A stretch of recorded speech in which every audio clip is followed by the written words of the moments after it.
So what if I told you that the reason you don't stick to your goals has absolutely nothing to do with your willpower?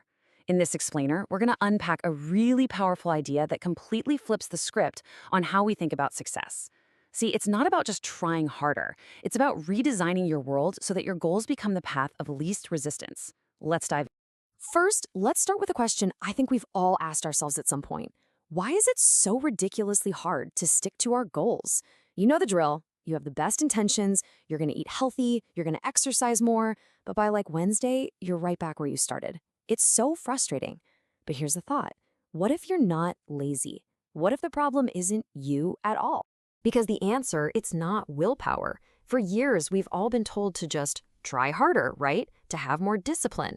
But that whole idea is kind of flawed. You're not failing because you're weak. You might be failing because life is a game and you've been playing it on the highest difficulty setting without even realizing it. And that brings us to what we can call the great willpower myth. We've been taught to see failure as some kind of personal moral weakness. But the truth is, willpower isn't a virtue. It's a finite resource. It's like a muscle that gets tired or a battery that runs out. Relying on it to constantly fight temptation is like trying to hold back a flood with a leaky bucket. It's just a strategy that's pretty much designed to fail. This right here is where the whole perspective shifts. It's not about you. It's about the system that's set up around you. Your kitchen is probably designed for convenient snacking. Your phone was literally engineered for endless scrolling. The point is, you aren't lazy. You're just living in an environment that is perfectly, and I mean perfectly, designed for you to fail. So, okay, if the environment is the problem, what's the solution? Well, we don't fight back with more willpower, we fight smarter. We weaponize our environment. And what that means is shifting from being a passive victim of your surroundings to becoming an active architect, intentionally designing a world that actually serves your goals instead of sabotaging them. The core strategy is really a simple two-part mission. First, you want to make your good habits so easy, so frictionless, that it's almost harder not to do them. And second, you make your bad habits so inconvenient that you just won't even bother. It's all about redesigning that path of least resistance so it leads exactly where you want to go. To do that, first we need to identify the enemy. And in this way of thinking, the enemy is the escape route. Think about it for a second. That TV remote on the coffee table, that's an escape route from boredom. The junk food right there on the counter, an escape route from hunger. These are the easy default paths our brains are just wired to take. Our job is to block them off.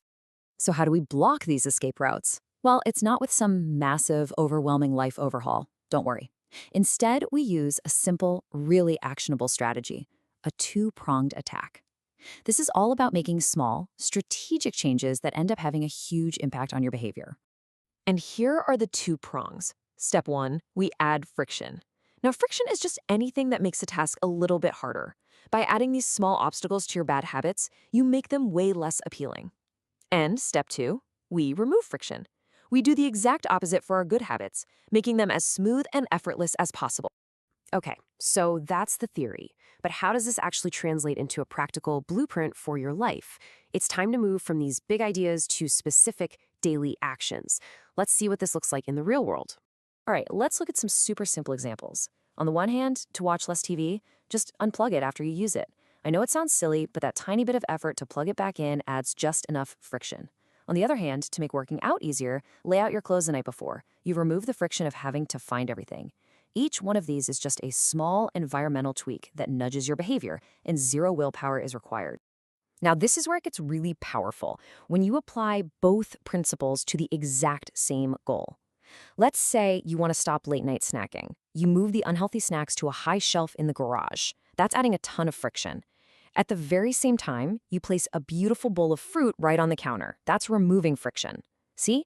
You've now made the bad choice hard and the good choice easy. You've basically rigged the game in your favor. So ultimately, this isn't about labeling yourself as a person with good habits or bad habits.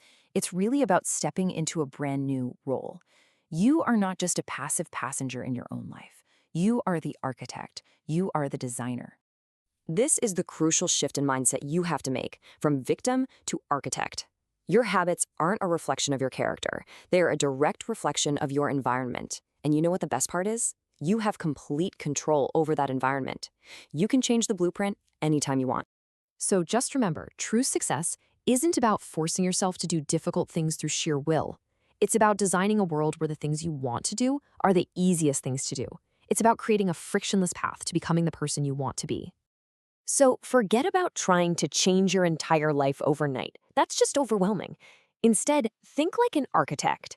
Ask yourself this: what is the one single tiny change you can make today? What is the first brick you will lay to build an environment where your success is practically unavoidable?